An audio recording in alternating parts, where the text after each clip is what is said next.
guys, welcome to the channel. Welcome to another video, another round of Premier League fixtures as upon us. We are getting dangerously close to the very end of this Premier League season, and with that being said, it means that there are important games at both ends of the table, and of course for the top four race, of course.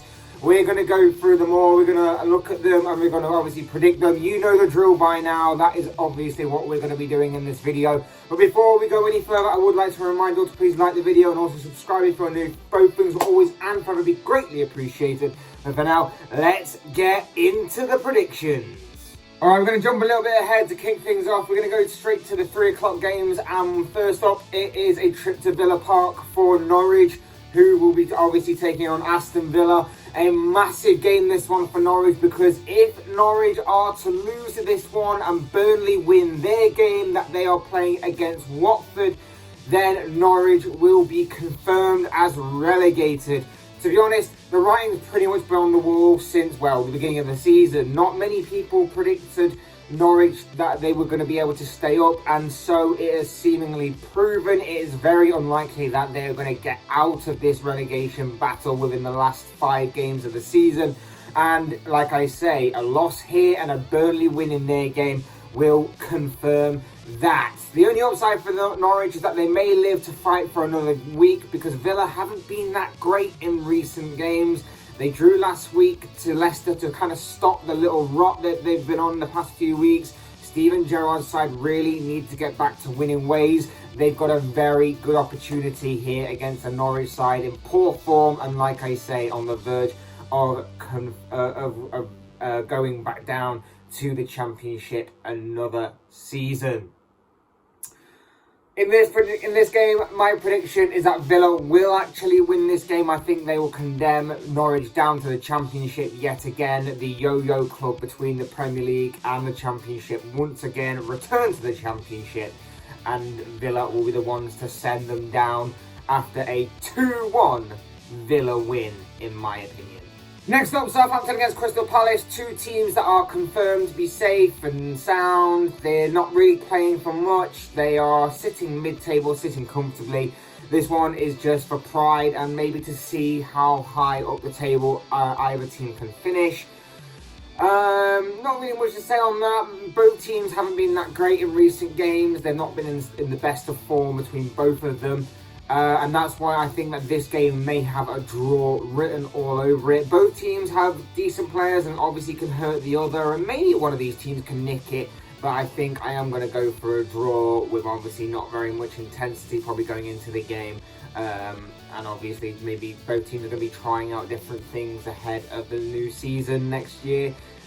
I'm going to go for a 1-1 draw come the final whistle. Next up, we're at Vicarage Road for Watford versus Burnley, and Watford themselves are nearing the drop. It will pretty much all be confirmed for Watford if they lose this game, because then it's only goal difference that's keeping them in the fight. They will then, if they are to lose this game and Burnley are to win, Watford will pretty much be confirmed. The only thing, like I say, that's keeping them up is goal difference.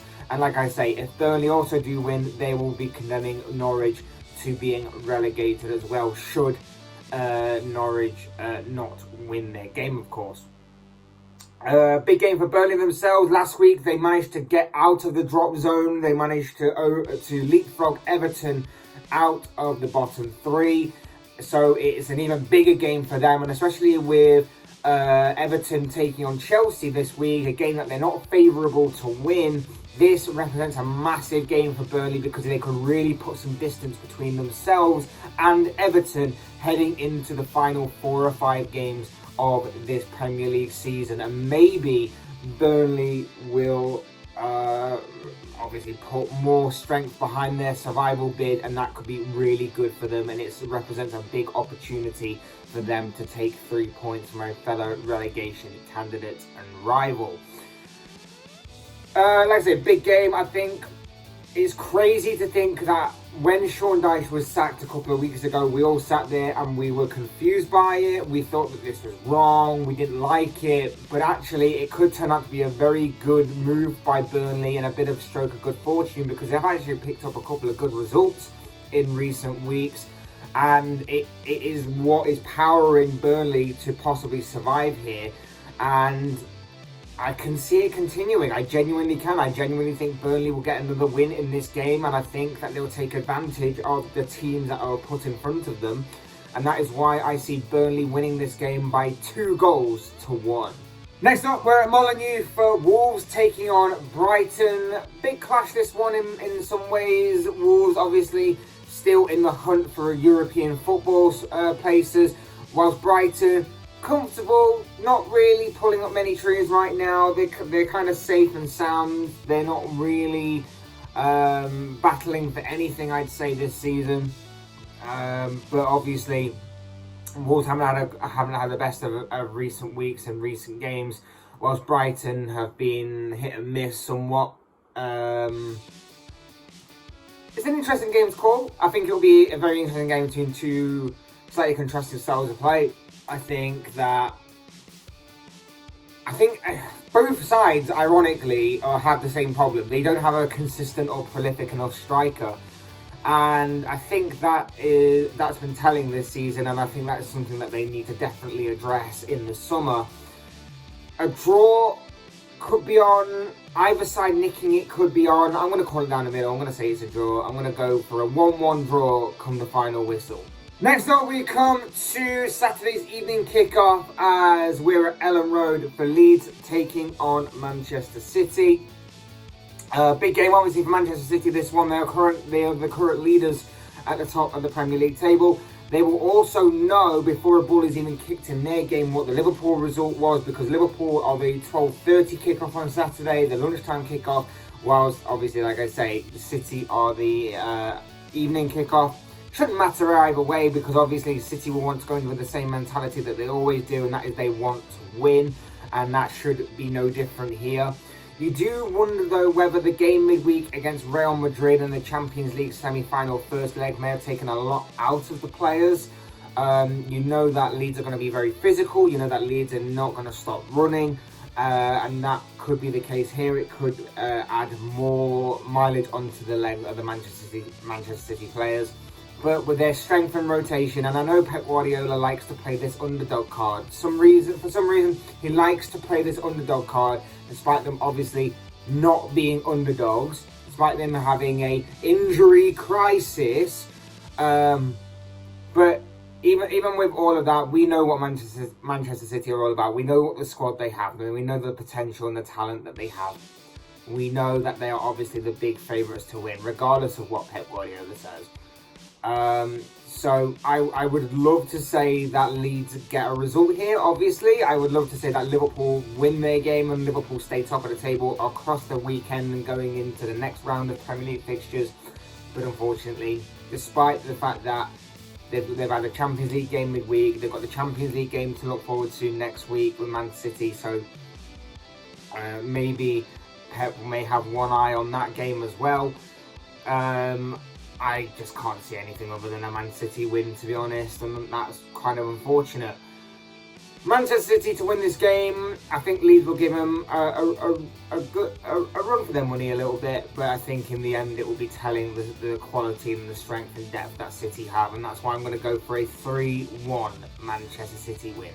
Next, we move on to Sunday's games, and first up, we're at Goodison Park for Everton taking on Chelsea. It doesn't get any easier for Everton, does it? After last week's Merseyside derby, which ended horribly for them, they find themselves in the bottom three and now come up against one of the top three in Chelsea.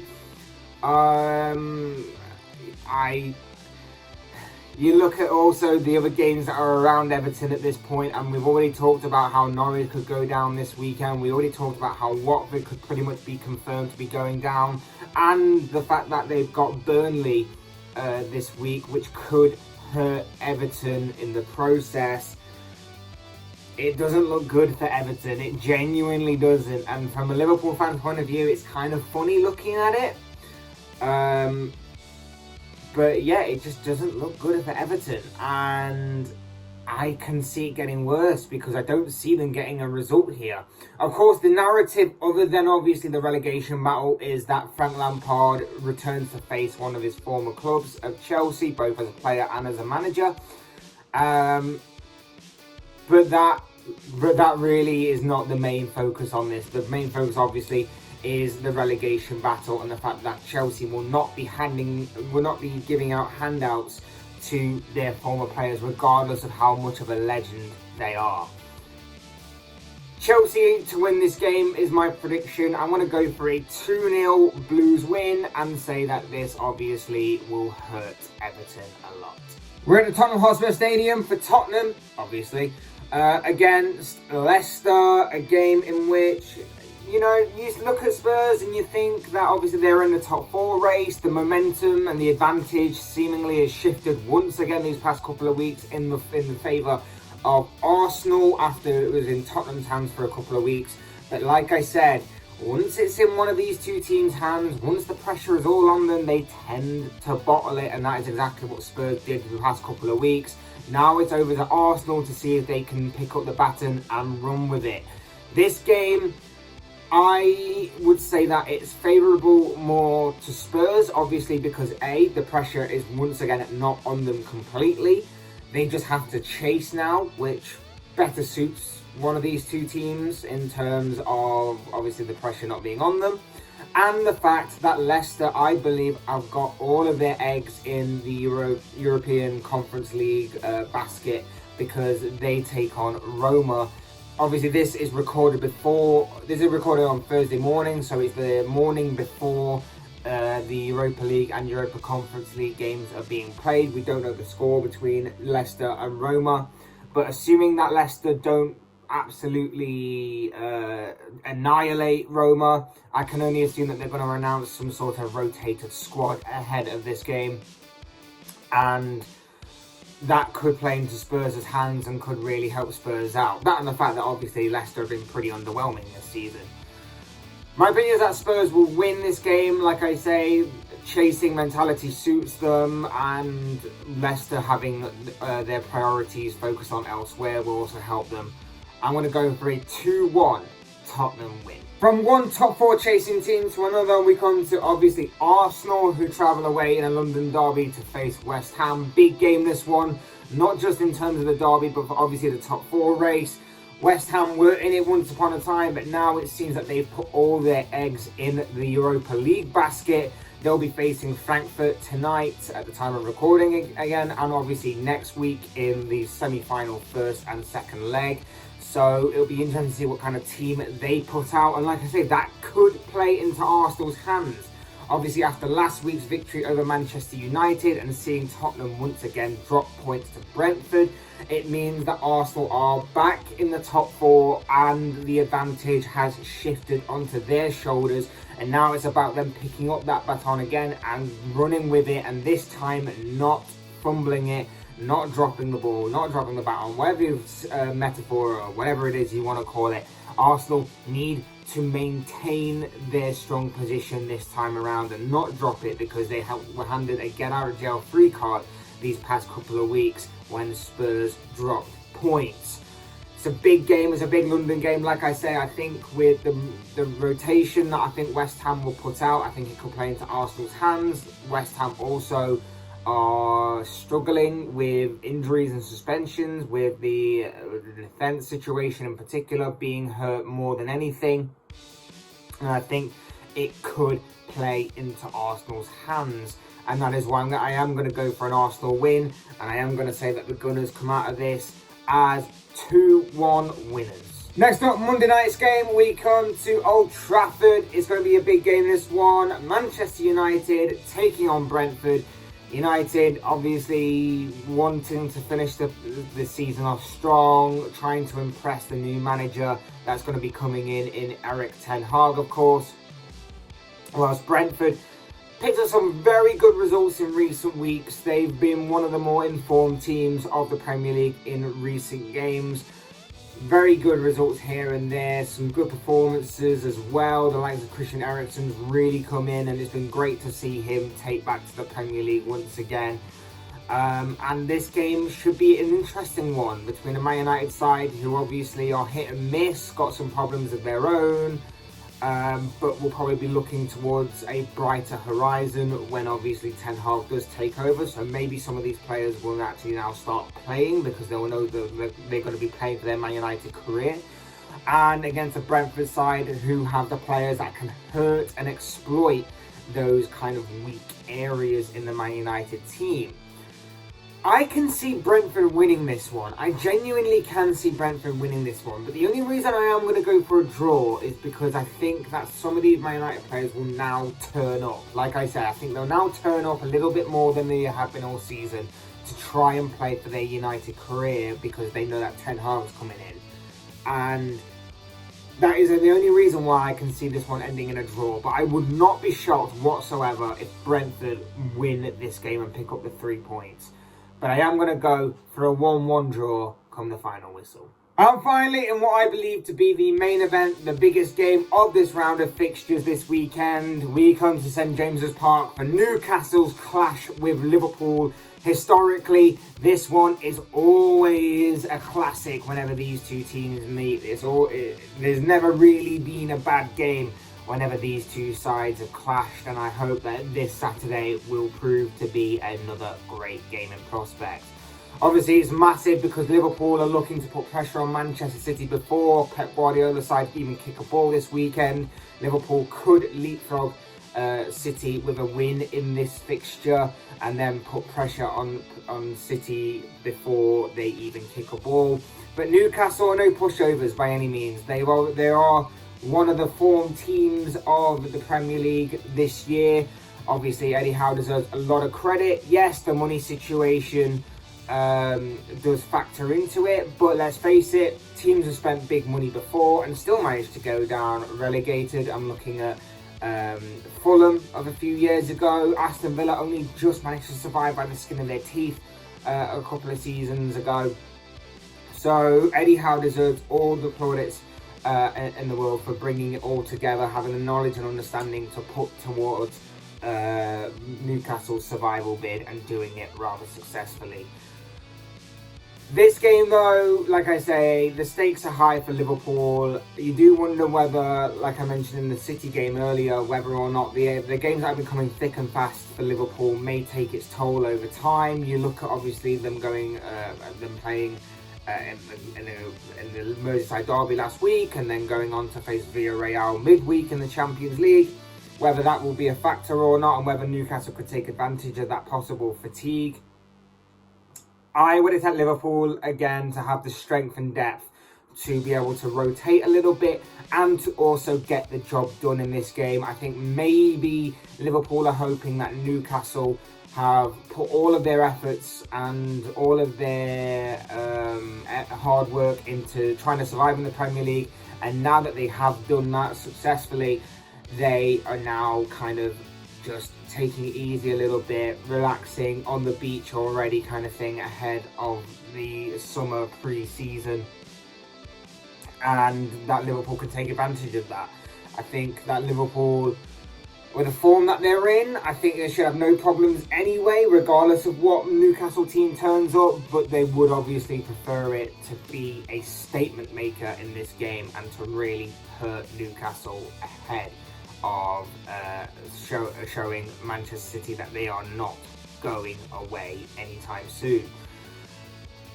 Therefore, I am going to predict a Liverpool win, and I am going to go for a 3-1 victory in favour of Jurgen Klopp's side, with Mohamed Salah getting on the score sheet. But of course, as I always say, these are just those comments, opinions, predictions, whatever you want to call it, of this guy. I want to know what you guys think. What do you make of this weekend's round of Premier League fixtures that are coming up?